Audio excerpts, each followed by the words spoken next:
Hi there, I'm Stephanie Carmody. If you're in midlife and quietly wondering what's next, you're not alone. This podcast is a space for honest conversations about starting over, finding yourself again, and creating a life that actually feels like yours. We talk about faith, healing, identity, and everything in between. Just real life and what it looks like to begin again. Welcome to Second Act Sessions. Welcome back, everyone, to Second Act Session. So something I wanted to talk about today in a solo episode is really just midlife, because we talk so much on this podcast about midlife, navigating midlife. What does that look like for everyone out there? And I thought I just wanted to do like a little bit deeper dive into what I'm experiencing, what I think so many of you out there are also experiencing, and just have a space to, I guess, discuss it more. And I really think ultimately a lot of the times the things that I'm sharing really just helps us feel less alone, because I think this world can be so maddening and crazy at times. And then when you're trying to navigate it, and it feels very foreign. I'll be honest with you. It does feel very foreign. So for me at 50 years old, I never thought I'd be here. Like I just didn't ever expect to be here. I thought I'd still be married. I thought I'd have children. And I don't have any of that. And the other day, actually, I just kind of broke down crying in the car because no one prepares you for this season of life. And, not that they prepare you for other seasons either, but for whatever reason, I was just really sad the other day. And I think it was also 2 days of rain certainly did not help my mood. But I just noticed a lot of my friends, their children are either graduating high school or college. Some of my friends' kids are now getting engaged. And it's bittersweet because while I'm so happy for them on one hand, on the other hand, it's very kind of just sad for me because I'll never get to experience that. And I'm not, look, I'm not here trying to get any sympathy by any means. It's just a reality. And everything I talk about in this season of the podcast, I really want to share lived experiences and healing in real time. And that was something that, like I said, bubbled up yesterday. And I was just really caught off guard. I was a little like, wait, why am I feeling so sad? And I think that's okay. We're human and we have feelings. And there's days when I'm not at my best and I'm sad or I'm feeling left out from everyone else in the world. And as a result, a lot of times I struggle with, where do I fit in? I'm not a wife. I'm not a mom.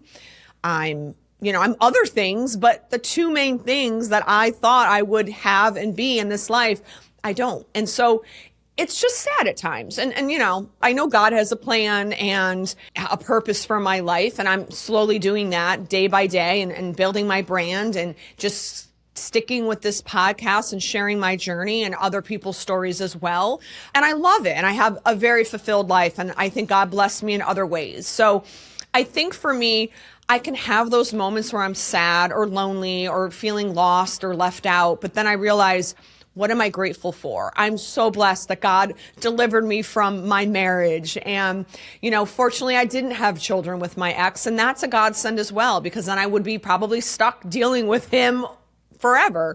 And so I look at those blessings and I really try to focus on what I'm grateful for and what I do have, instead of focusing on what I don't have, because I'm sure people even have it way worse out there. Thankfully, I have my health, even though that's a challenge, and menopause is really challenging. But I try to focus on the positive always. And that's sort of what I had to do the other day, is kind of talk myself off the ledge and realize that God blessed me with my nieces. So while I may not have children of my own in this season, I do have my nieces, and I'm really, able to be a really close integral part of their life. And that has been such a blessing. And so what I wanted to really get into today is a little bit more on, what does midlife look like? Because I feel like we, being Gen Xers, are all sort of in this new stage together, whatever stage we're in. I know there's a lot of people who are perhaps finding themselves as empty nesters right now, right? And looking at their spouse or themselves being like, well, who am I? What do I want to do? Like, I don't have children in the house anymore. What am I going to do with my time? And that's a real struggle. And I think a lot of people are adapting and adjusting to it. I think as Gen Xers navigating midlife, we are questioning everything, looking for connection with other people who are going through similar situations to feel less alone.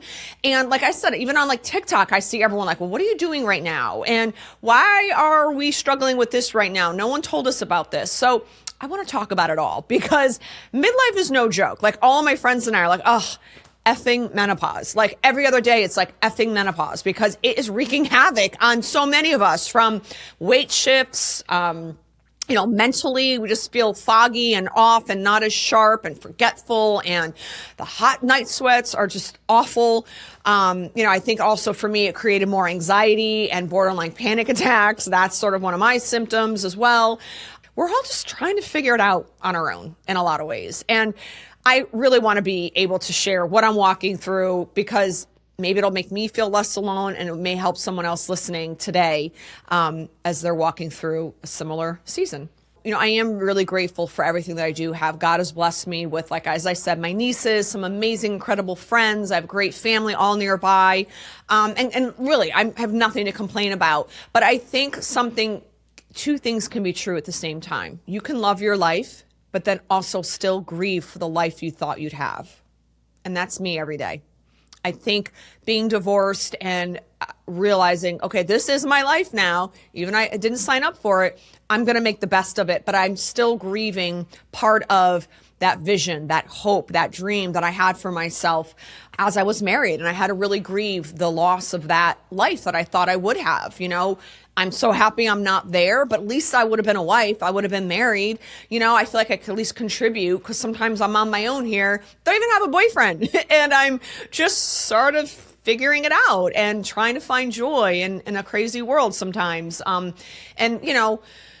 I will say that even when I was married, I have said this numerous times, I was the loneliest person you had ever met. I was the loneliest married person you had ever met. But now that I'm single, I may be alone, but I'm not lonely. And that is truly a blessing I'm finding in midlife. I can kind of come and go as I please. As I said, I have new friends I can hang out with and just do the fun things that I wasn't able to do in my marriage. And so I feel like that's something in midlife I'm really enjoying and savoring right now. And I guess something that I had to realize, and I'm still realizing, is that because my life is so different doesn't necessarily mean less meaningful. I think it's important not to compare yourself to other people. Comparison will convince you that your life is late, when in reality, it's actually just unfolding differently. And there's nothing wrong with that.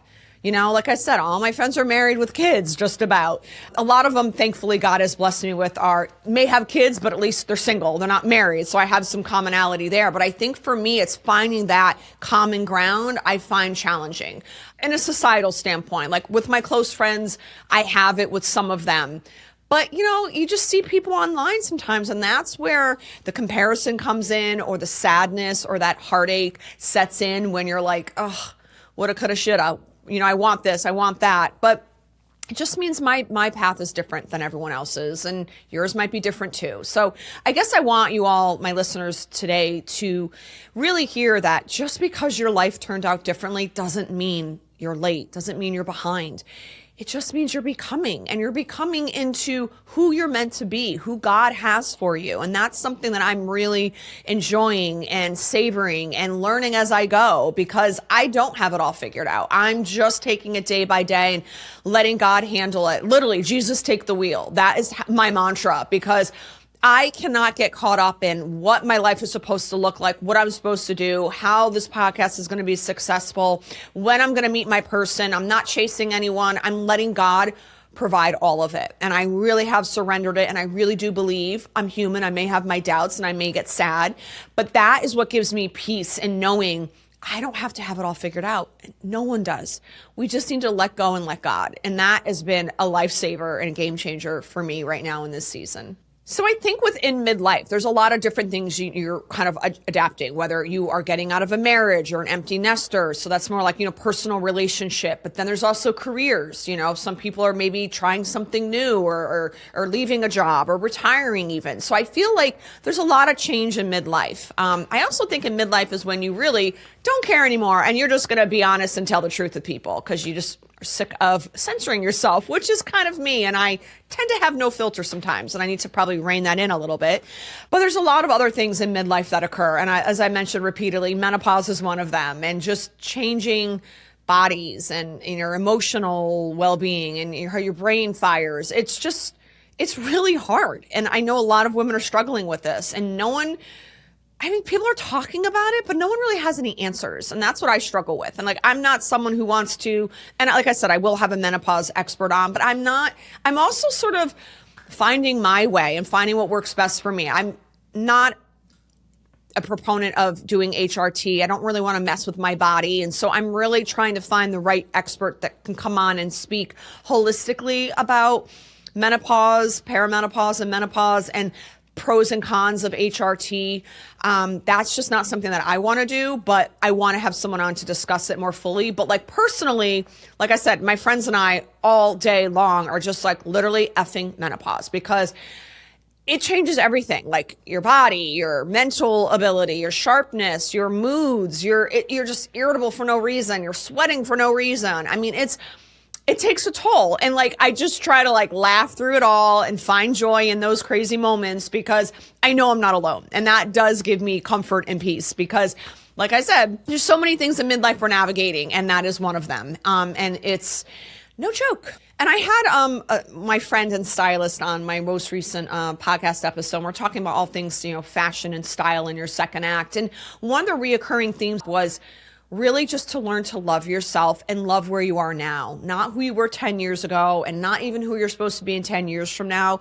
I think it's about being present and really connecting with yourself where you are now, and being patient with yourself and loving to yourself and kind to yourself. Because I think as women, historically, we really are hard on ourselves and we beat ourselves up. I mean, for years, I don't have the best dialogue with myself. I'm very hard on myself. Granted, a lot of that was from the abuse I experienced in my marriage, but in healing and trying to overcome that, I still have remnants of like that old version of me who's just so hard. And I'm learning to be more calm with myself and kind and accepting and patient, because right now, a lot of my clothes aren't fitting because I put weight on, and it's weird weight, like from menopause, that I did not have in places I did not have before. So it's a whole new, I guess, experience. But I guess ultimately what I learned is that midlife isn't asking you to become younger. It's asking you to become more yourself. And that's really the joy that I've found. Whatever that is for you. Like for me, it's standing on my own 2 feet post my divorce, both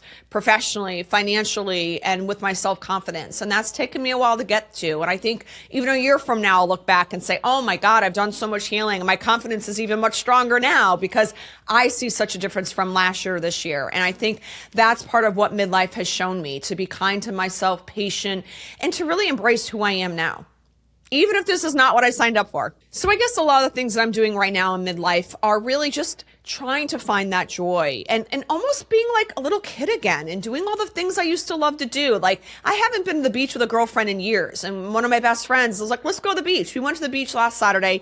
We had the best time. We were just there for the day. And it like brought me back to like high school and college when we'd all go to the beach and hang out. And for me, it's like reliving some of those things again and listening to old music, even from the 80s or 90s. Like I find joy in that. And so those little things in midlife, I think we can do for ourselves that bring us that happiness and peace, and kind of almost like going backwards and being a little kid and doing the things we used to enjoy when we were younger. Like that's where I'm really celebrating and enjoying right now in this chapter. And I also think part of midlife is trying new things. Like what new hobbies? Like the sky's the limit. What do you want to do? Or what do you want to do now that you put off for 10, 20 years while you were married? Or what is something you're always passionate about? Like now is the time to start that. For me, it's gardening. I love to garden. Didn't know I had that passion before I bought a home. But now I really find peace and solace and joy in gardening. And it's something I do by myself, but I savor those moments and those quiet times. So I think in midlife, instead of looking at it negatively, we can look at it with possibility and look to it as, well, what do I want to do? Sky's the limit. Is it a new job? Is it a new hobby? Is it really fostering close friendships and making more time for your friendships? Because for me, historically, I went from boyfriend to husband, and I feel like I had a lot of friends that bullied me, so I didn't have a lot of close friendships. And now that I'm out of my marriage and I have no boyfriend, I'm really able to foster and celebrate the close, amazing friendships I have in my life. And that is such a blessing. And so that's what I'm always trying to focus on, like how good God is, how he's really brought me through the divorce and the healing and blessed me and my journey and my podcast and my friendships. And I try to focus on that more daily and more intently so that it keeps me from getting depressed and sad. And I need to be cheered up. I'll go down and see my nieces. Or a mile down the road, I just need a hug. That brightens my day, gets me out of my funk or whatever it is. Like with menopause, you can get the anxiety. You can also get the mood swings and the depression. And that is very real and it's unsettling. And so for me, like I said, I try to really find those moments that bring me joy. I've also stopped believing that everyone else has it figured out, because I don't think anyone does. I don't even think the doctors have anything figured out with menopause, let alone life. I only know God has all the answers to everything, and I just focus on him. Keeps me sane and happy and joyous. I think what's important to remember, build the life you have now. Whatever that is, whatever that looks like, now. Act now. Live now. Don't wait. Don't wait for the future. The future's not promised. Act now. I think one of the taglines I use often in my podcasts and all of my materials is that it truly is never too late to begin again. It's not. It doesn't matter how old you are, how young you are. People can have a second, third act in their 20s and 30s. I happen to be having my second act in my 50s. So everyone's different. I think we just need to trust the timing of your life and trust God with everything. That, like I said, has really been something that's really helped me navigate this season. And given me a lot of peace. I don't know if this even episode's been helpful. I just wanted to share a little bit about what I navigate in midlife and what I see other people talking about, and just try to share, my lived experience and how I'm walking it. And not every day is perfect. Some days are harder than others, but I just got off a really great podcast and I had such a great conversation with this woman who I love. And it was just really helpful because it actually made me feel less alone in this journey of navigating this podcast world that I don't even know what I'm doing half the time. But I just think every day I'm showing up. And I think if you're on a similar journey, just show up every day. Even if you do one little thing, just take a chance and do it. You're going to realize you're stronger than you think you are. You're happier when you do something new or different or challenge yourself. Like learning this whole podcast technology and equipment, my brain hurt so much during that first year, but I figured it out and I have it mastered now. And that also was really helpful. Like I'm learning, I'm evolving, I'm growing. I think we're never too old to learn something new. And that has been so rewarding. So I guess in wrapping up in this short little episode, I just want to remind you, you're not behind, you're not forgotten, you're not less than, you're not too late to begin again. You can do it. You're not alone. We're all here navigating the same life. And if I can do it, you can do it. I say that all the time because I'm the person who never thought I could ever be divorced and be on my own. It's petrified me. The fear was palpable. And now I embrace it. And I'm just trying to share my story to help anyone else feel less alone. So hope you have a great day and I'll see you soon. Take care. God bless. Thanks so much for listening. Be sure to subscribe to Second Act Sessions on YouTube, Spotify, Apple Podcasts, or wherever you tune in. And if today's episode resonated with you, consider leaving a review. It helps more than you know and makes it easier for others to find these stories and start their own second act.